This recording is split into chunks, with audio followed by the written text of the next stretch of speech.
Okay, so you finished the selective summon. You've now picked up, hopefully, Sigrid. I mean, your mileage may vary. There's another great roll out there if you really, really want it. It is a Ravi Clarissa roll. Is super, super strong. For those of you who don't know who Clarissa is, let me show you real quick. If you're wanting a straight, like, super, super high-end roll, for your Sigrid reroll, you want to look for a Sigrid, Clarissa roll. This would be just absolutely insane to start with, because grinding her up, she has a AoE defense break, which is great. You're going to want that for a lot of stuff, as well as her skill 1 can decrease defenses, as well as once you get something called their exclusive equipment, it allows her to apply a bleed to her skill 1, which bleeds help Sigrid immensely in dealing damage later on.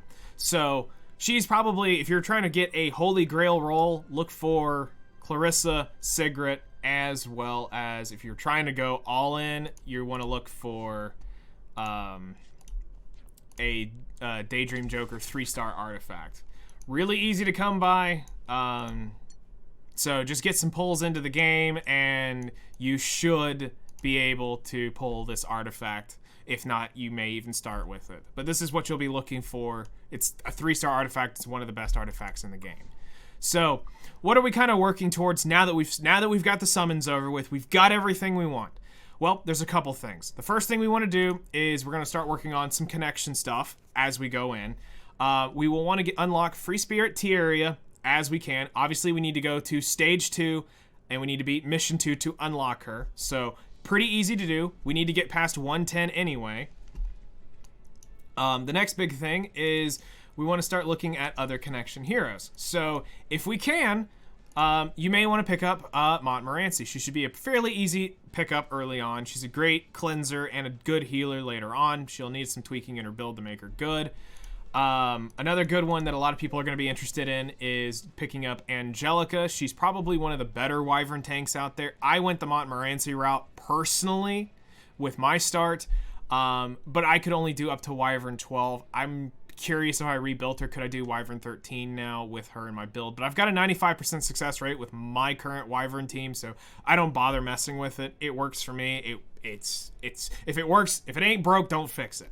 Another one that you're going to be wanting to work towards, this is probably the hardest one to work towards, because personally, I try to tell everybody, go through the story. It's actually a good story, especially if you want to take the time to read it. It's a really great read.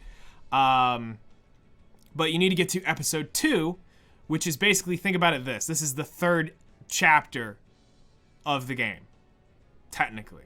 Because you're going to have this, you're going to have unrecorded history, which I really recommend you do next, just for your sanity of knowing what's going on. If you just know the story of Skip, then it's fine, because if you're just hitting the skip button, don't care about it, just blast through.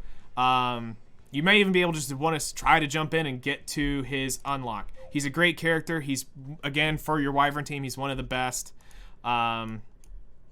And then the other one that you may want to try to pick up along the way, if you don't pull her in some of your daily free summons, or I don't know, if you start on an event, you might even start with an Alexa.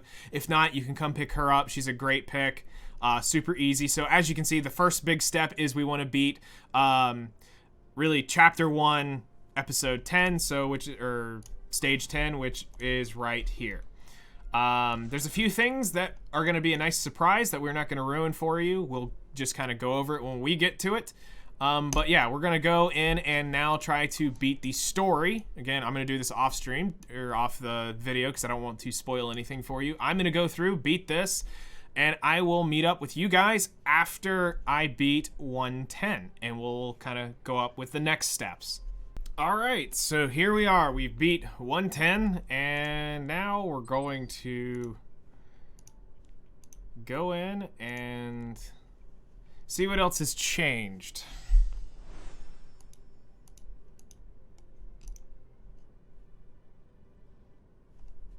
Of course, I'm skipping story. I've already been through this a time or two. We're going to skip the intro because I've already been through this a time or two. Yep, we have arrived in Rengar. Yes, yes, yes. See, I'm going to wait out the tutorial right there. Skip tutorial. and receive all. The best quality of life change that you new players never knew was not there. We used to have to collect everything, now we just click this. And it's so good. Nope, I don't need help. Alright. So, let's go head back to the lobby. Alright. So, you've beat 110. Now probably for one of the most controversial things. Yeah, Ilinov is a new unit right now. We're going to just skip past her. She is best lobby animation in the game. Just saying, don't at me.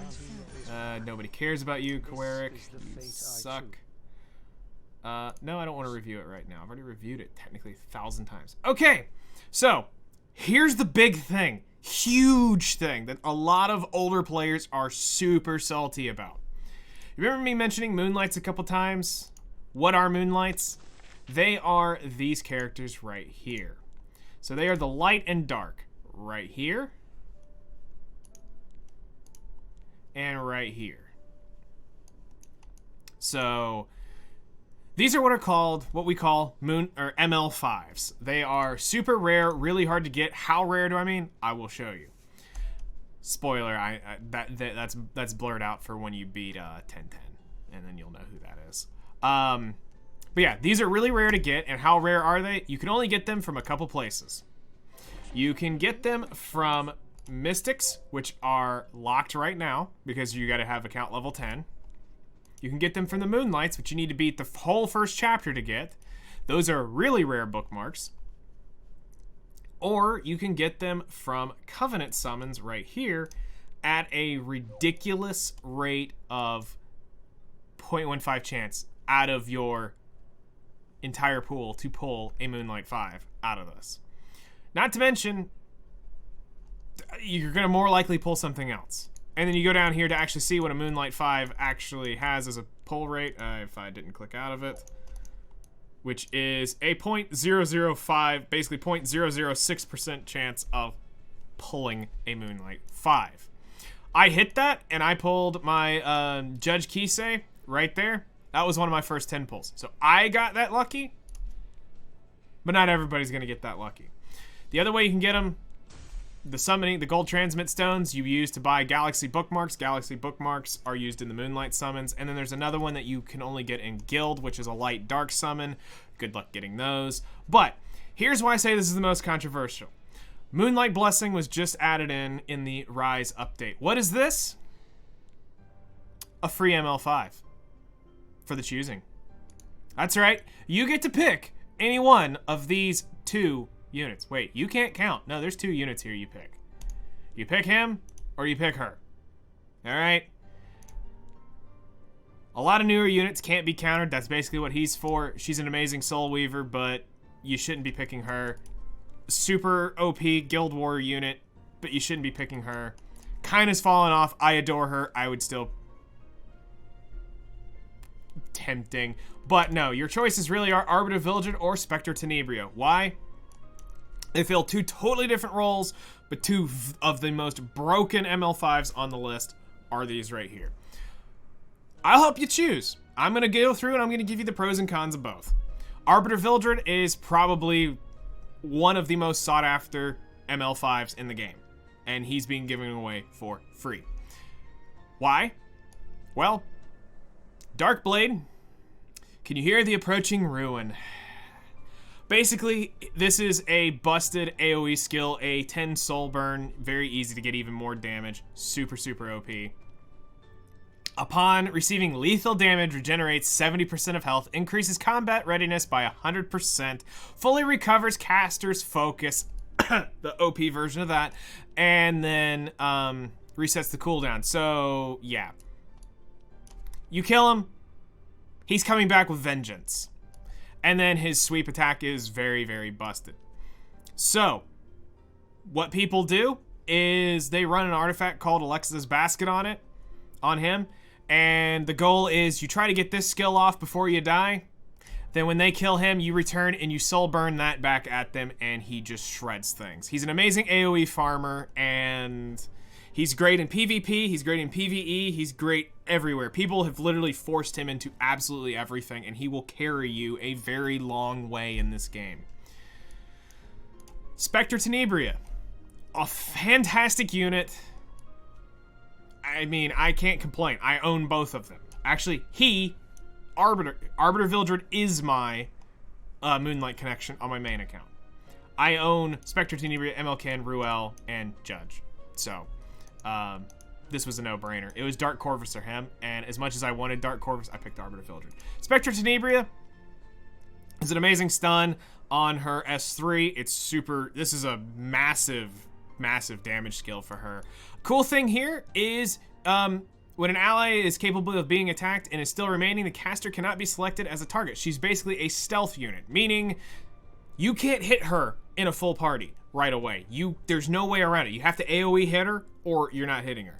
And as you can see here, she actually increases her attack and defense by every time somebody dies. So you kill somebody, that attack goes up a percentage every time. Of course, up to let's see here, that's 9% every time she kills, or every time somebody's killed, she gets an extra buff. It stacks up. And here's another reason why she is very, very, very, very busted. Not only does she have a chance to inflict poison, but her soul burners are S1. And why do I say how broken this is? You let all your souls build up.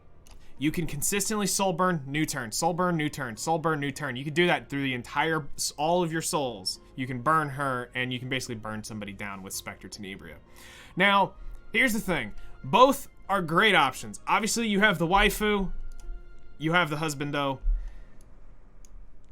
I can't honestly, in good conscience, tell anyone to go pull you, or you nowadays. If you happen to have picked them, you can reset, and you can change your option once. My pick for the tutorial account and here is going to be Arbiter Vildred. So I'm going to select Arbiter Vildred as much as I want her, and here we go. I just got Arby. So let's get the tutorial thing up and I will quickly explain this to you because this can be a little confusing to new players. All right, so this is how you unlock him. He is technically not 100% usable yet. So what you want to do is you need to now level 2 heroes to 60. So that means you're going to need to 6-star 2 heroes and you're going to need to get them all the way leveled to 60. This is going to take a little while, especially we're a new account. This is going to take a bit. You need to awaken 3 3-star heroes or higher to 5-star awakening. Meaning this can be a 3, 4, or 5-star unit can be awakened to 5-star. Slightly expensive. Your 3 stars are cheaper, your 4 stars are slightly more expensive, and your 5 stars are the most expensive. But since you've got things you have to do right now, your best bet is to just work on your Wyvern team. Okay? Here's a time sink. This isn't challenging, this is just a time sink. In order to upgrade his skills, you need to 3-star the entire unrecorded history. So you need to now beat 110, or you need to now beat 1010, and then now go beat what I call 1.5, because it's just to continue. It's literally story ends, now we're continuing. And it's called unrecorded history. We're not going to spoil anything about that, but you're going to now want to 3-star that entire region to get all the rewards, and then you can now do the skill enhancement. The most challenging for new players, but I promise you it's not going to be as difficult as you think, is getting Gold 1 in Arena. This is going to take a couple weeks setup to do this. When you go for it, think about it this way. Just push Silver 5, and you're there. So you're going to be in Bronze, push to Silver 5. Then, from Silver 5, push to Gold 5. And then that next time you're ready to go for the next step to get Gold 1, just go ahead and push to Master 5. And this way, you get the Sky Stones from leveling up in Arena, and then he's fully 100% unlocked and summoned, and you now have a 100% usable Arbiter Vildred. But what do I mean by fully unlocked? The only thing you can't do with him, Real-Time Arena, or what they call World Arena. So, you versus a player in real time. You cannot set him on your PvP defense in Arena. Okay. And you can't set him in your Guild War defense. Okay, that's it. Everything else, you can attack in Arena with him. You can attack in Guild Wars with him. You can carry him everywhere else in the game. But those 3 minor things. You can probably sit on this for a while and never notice that you don't have a full Arbiter Vildred. But you do want this because you do want to plus 15 this unit as soon as possible. By as soon as possible, you need to prioritize your Wyvern team first. Your Wyvern team is your main priority. RB is number 2. Now this is why I said earlier, Tieria isn't your main focus anymore. Because she used to be the main farmer. If you pick Arbiter Vildred, he's now your main farmer. If you happen to have picked Spectre Tenebria, Tieria is probably still your main farmer. One of your main AoE farmers. They're great. So, here we go. We're gonna go add them to our team right now. Bang. Arbiter Vildred. I want, do I have? Yes. We're gonna use this for now. This is absolute trash artifact form, but this is the best we got for right now. And right here, it even tells you, he cannot participate in World Arena, defense battles in Arena, or Guild War. Who cares? You're new. You don't really need to be focused in on super, like, competitive PvP. Your whole first 6 months really shouldn't be, even 3 months, 3 to 6 months shouldn't even be, I'm super trying to be PvP competitive. You're just gonna get stomped. 100%. They're going to have the roster over you, or they're going to have the gear over you. It's one of the two, typically. I still get absolutely stomped on in Guild Wars. Or if I go in an arena and I don't pick my fight very carefully, I still get rolled. And now we want to add him to our team, which, goodbye Helga, you served me well, but now I am a professional gamer using Arby. Now, I'm going to go ahead and tell you now what you're actually looking for. It happens to be in the powder shop right now. You want to be an uber absolute Megalodon whale, go for it. There are powder packs that will show up occasionally. You can come in here and buy a couple. But you're after this for him. This is the main artifact you want to use for RB, which is Alexa's Basket. The greater attack buff is basically what you're after. And since he can die and he has another chance at getting it, you can ruin people's day with this. There's another build called another build called the Degen RB build, which is something new players don't even need to be considered with. Basically, this is going to be one of your better built units. So, a couple things that I want to go over with very, very quickly is you probably want to do the beginner's guide stuff up here. I'm going to do this off video just because I have no idea what shenanigans are up in here. But as a new player, chances are you're going to want to do this anyway. What's the next thing you're going to want to be working towards is unlocking, just going through the story now. Doing your connections. This, I cannot stress this enough. Do your adventure path, do your connection stuff, get this stuff done. There's a lot of really great rewards in here, all through here. This is going to be stuff you're going to want. It's energy, it's gold, it's charms to level gear up. You're going to get phantasmas to level you up, and we're going to have to go into a whole nother thing in the next area of the video, talking about heroes and promoting and all of that stuff. Again, keep pushing through the story. You're just 2 missions at this point away from picking up Tieria, and then you're going to start working on you're going to work on her, but you're not going to invest everything. She's going to come plus 15, which is huge. You may even use her for a little bit, which is fine, because you're going to need to level her up. You're going to need to invest into her. Whatever they give you in here, don't put it in. If you happen to have a light unit for whatever reason, don't use the dogs anywhere else. Just use everything for her. Her artifact is for her. Everything in this adventure path is for Tieria. Don't put it anywhere else. I made the mistake. I used the dogs on Sigrid, and then I had to go do that manually. So, learn from my mistake. Everything in here that is in Beautiful Pursuer, use it for her. And then start working your way through the Adept. I think this took me 2 weeks to go through to get rid of the original adventure. And then there's one really, really long one, which took me about a month to clear.